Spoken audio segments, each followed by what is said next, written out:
उठा उठा श्री साईनाथ गुरु चरण कमल दावा आधि व्याधि भवताप वारुणी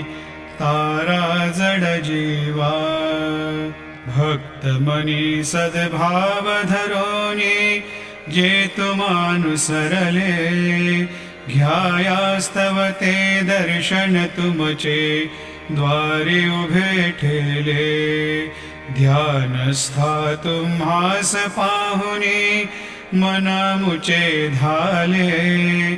परित्वद वचनामृत प्राशायाते आतुर झाले उघडोनी नेत्र कमला दीनबंधो रमाकांता पाहि बा कृपा दृष्टी बालका